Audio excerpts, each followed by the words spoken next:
이 태조 이방원이라는 단어가 하나로 뭉쳐져 있는 것이 아니라 앞으로 계속 지속할 것인지 아니면 지금 반짝 인기를 주식시장에서만 끌고 있는 것인지 분간이 되실 겁니다. 단기적으로는 그 배터리가 각광을 받고 수요와 공급의 논리에 따라서 흐름이 좋을 수 있겠지만 결국에는 자동차 부품과 같기 때문에 경쟁 우위를 갖기 어렵다. 여러분들이 만약 공부를 하지 않은 일반인 투자자의 경우에는 따라가는 게 더 좋습니다.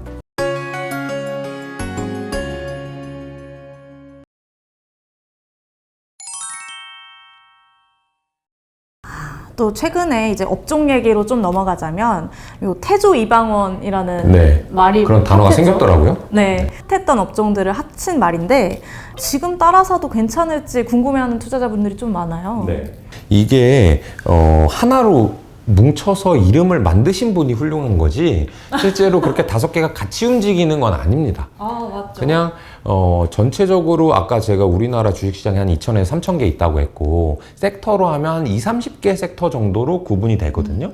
그러면 당연히 몇 개는 오르고 몇 개는 떨어지겠죠. 한 20-30개 중에 오르는 걸 모아봤더니 한 4-5개 정도 되고 그게 마침 뭔가 이름을 붙여보니까 태조 이방원이다 이렇게 된 것이지 그걸 묶어서 얘네가 앞으로 다 잘 될 거냐? 다 안 될 거냐 얘기하기에는 좀 어폐가 있고요. 제가 봤을 때는 좀 단기적인 이벤트 때문에 오른 것들과 그렇지 않은 것들을 좀 나눠 봐야 될 것 같아요.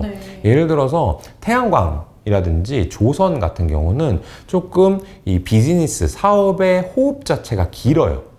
예를 들면 태양광 발전소는 한번 지으면 20에서 30년 정도 운용할 걸 생각하고 주문을 한단 말이에요. 조선도 마찬가지입니다. 해운사들이 발주를 해가지고 조선소가 배를 짓는 데까지 한 2-3년, 지어서 인도되고 나면 20년 이상 바다에 떠다닐 걸 생각하고 하는 거기 때문에 그 정도의 호흡과 사이클을 가지는 것이고요. 반대로 방산하고 원자력을 얘기해 볼게요. 이 원자력 같은 경우는 아까 말씀드린 조선이나 태양광처럼 좀 긴 호흡을 가져야 되는 것은 맞는데 과연 이것이 정말 이 비즈니스의 경쟁 우위 요소 때문에 지금 잘 되고 주가가 오른 거냐 아니면 정권이 바뀌면서 그 전 정권에서 극단적으로 싫어했던 분위기와 현재 정권에서 반대로 아주 좋아하는 그런 분위기 때문에 주가가 오른 거냐라고 하면 아마 저는 후자 쪽에 가깝다. 그렇기 때문에 이런 주식들은 사람들이 이미 좋아하고 있기 때문에 소외되어 있지 않고 초과 수익을 내기는 어려울 수 있다. 이런 생각을 가지고 있고요.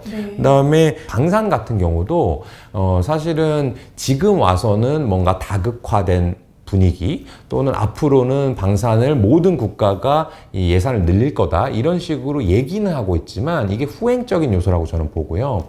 실제로 우크라이나랑 러시아 전쟁이 터진 것 그 다음에 우리나라가 공교롭게도 그 즈음 해가지고 폴란드라는 나라에다가 아주 큰 수출 계약을 맺은 것 때문에 이제 와서 그 이유를 찾고 있는 것이지 사실은 그게 정말 경쟁 우위를 가져서 그러느냐는 아닐 수도 있다라는 생각이 들고 더 큰 것은 그것을 모두가 알고 있느냐 또는 모르고 있는데 앞으로 잘 될 요소가 있느냐입니다. 그래서 주식 같은 경우는 앞으로 잘 될 것을 사는 것이지 잘 되고 있는 걸 사는 게 아니에요. 근데 일반 투자자분들은 아주 후행적으로 이거 잘 된다더라 지금 잘 되고 있어 주가도 좋잖아 누가 다 좋다고 했어 라고 할 때 사니까 항상 좋아진 다음에 샀다가 안 좋아지면 팔고 이런 식으로 거꾸로 가는 거거든요. 주식시장의 생리를 조금 이해한다면 이 태조 이방원이라는 단어가 하나로 뭉쳐져 있는 것이 아니라 앞으로 계속 지속할 것인지 아니면 지금 반짝 인기를 주식시장에서만 끌고 있는 것인지 분간이 되실 겁니다. 그럼 앞으로 잘 될 종목을 좀 찾아야 되는데 어떤 업종이 뜰까요? 뭐 성장주나 소비주 뭐 이런 걸로 나눠서 투자하시는 분들도 참 많아요. 그래서 저희는 이 한 6개월 1년 단위로 어떤 게 유행할지는 사실 잘 몰라요. 그런 것들은 예측하시는 분들이 있긴 하지만 저는 예측을 많이 하면 많이 할수록 틀리는 빈도도 늘어날 수밖에 없다고 보거든요. 근데 저희는 예측을 해서 맞췄을 때 확실히 돈을 벌어야 되는 집단이지 계속해서 예측을 해야 되는 집단이 아니기 때문에 아주 예측을 드물게 합니다. 그 예측을 드물게 할 때 맞힐 수 있는 확률을 높이려면 긴 호흡으로 예측을 하면 되거든요. 그거를 저희 회사의 단어로 메가 트렌드라는 단어를 써요. 메가 트렌드. 앞으로 계속해서 유지될 흐름, 바뀌지 않을 것 같은 맥락을 메가 트렌드라고 하는데, 그런 것들을 보면 저희가 투자하는 업종이 나오고, 예를 들면 그런 거예요. 우리나라 사람뿐만 아니라 전 세계적으로 출산율이 저하되고 노령화가 될 겁니다. 그러면 1인 가구가 늘어난다라든지 아니면 노령화가 되어서 이 의료비 지출이 늘어난다라든지 하는 것은 누가 뭐라고 해도 바뀌지 않을 요소들이거든요. 또 하나는 이미 많이 진행돼 가고 있지만 앞으로도 많이 남은, 예를 들어서 오프라인에서 온라인으로 간다든지 PC에서 모바일로 간다라든지, 또는 컨텐츠 분야에 있으면 여기도 지금 유튜브로 촬영을 하고 있지만 레거시 미디어, 일반적인 종이라든지 TV 쪽에서 이런 뉴 미디어 쪽으로 옮겨가는 그런 흐름들은 6개월 후에 잘 될까? 이게 정말 반짝 인기가 아닐까를 고민할 필요 없이 1년 후에도 2년 후에도 3년 후에도 우리가 틀리지 않을 수 있는 그런 업종들이거든요. 네. 저희는 그런 쪽에만 집중해서 투자합니다. 이제 대표님께서 강조하시는 게 성장도 함께 가지고 있는 가치주, 이런 걸로 알고 있어요. 그것도 같은 맥락인가요? 이게 성장주를 한다고 했을 때 이 시장 참여자들이 약간 오해를 해서 제가 항상 설명드리는 요소가 뭐냐 하면, 성장주라고 하면은 뭐 바이오 아니면 우주항공, 게임. 그렇죠. 근데 그런 분야 중에서 정말 성장을 하는 게 있고, 성장이 앞으로 될 것 같긴 한데 어떻게 펼쳐질지 모르는 게 있어요.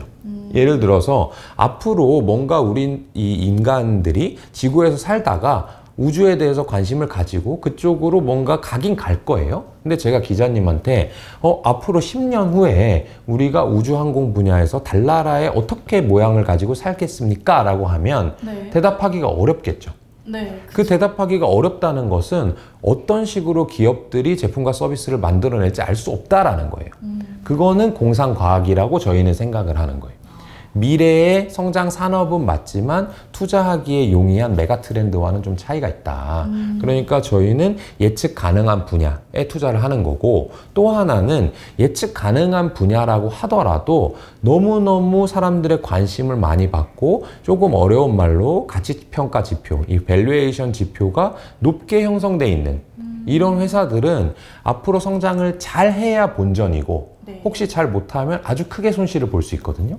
그래서 저희는 당연히 성장하는 사업과 성장하는 기업을 투자를 하지만 그게 적정한 가치평가, 그리고 시장에서 큰 관심을 가지고 있지 않을 때 투자하는, 그래서 외국말로는 GARP라고 하거든요.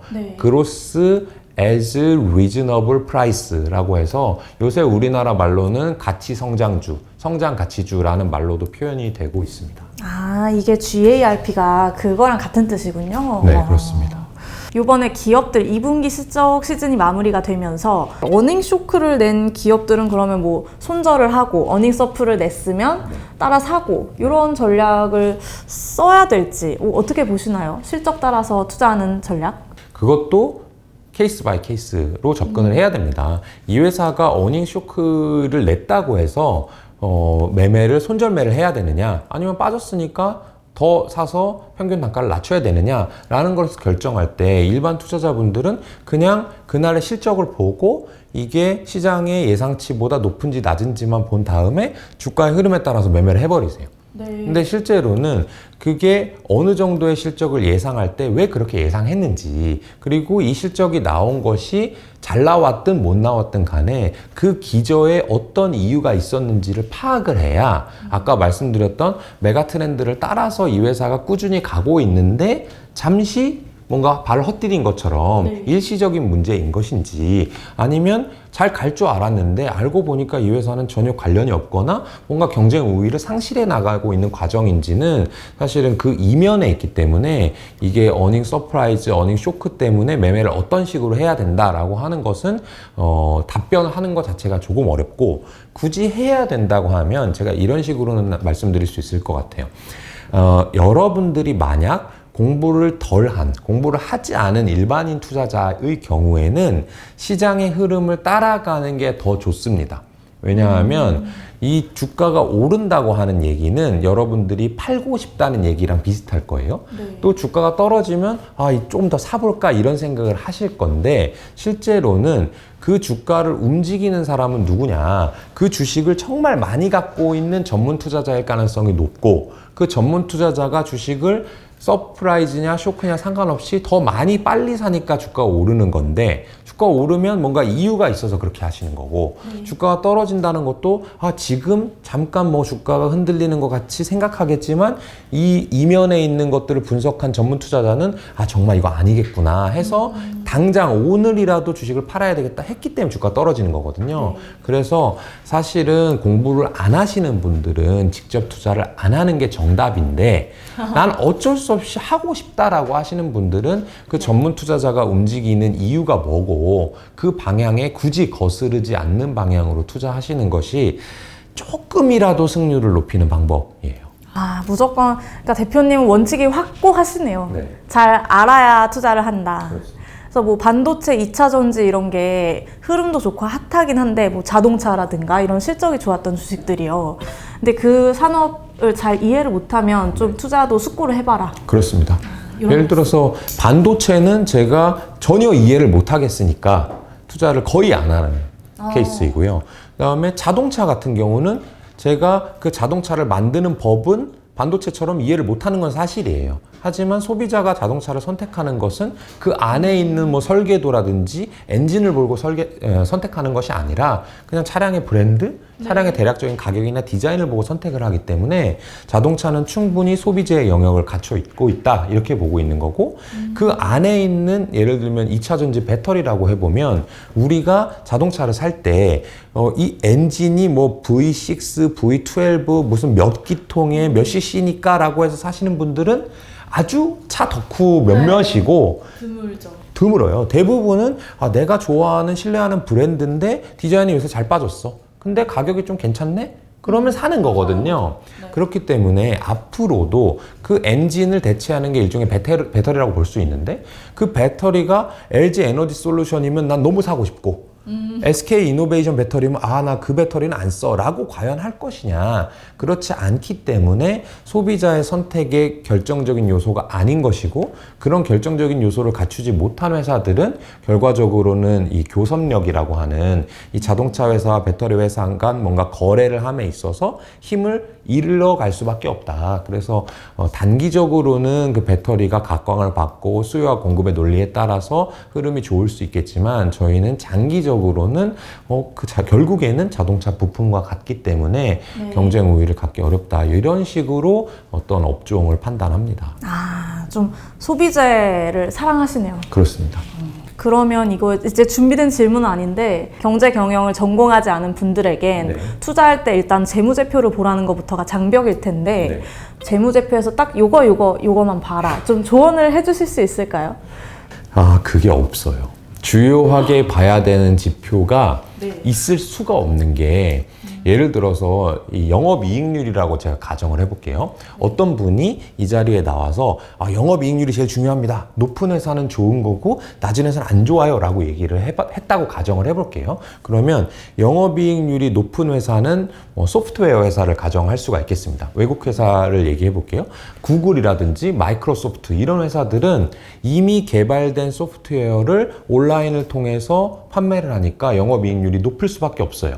훌륭한 회사죠. 네네. 그렇죠? 그러면 또 하나 코스트코라는 회사를 해볼게요. 코스트코라는 회사는 전 세계적으로 가장 유명한 할인형 창고 매장을 갖고 있는 유통업체입니다.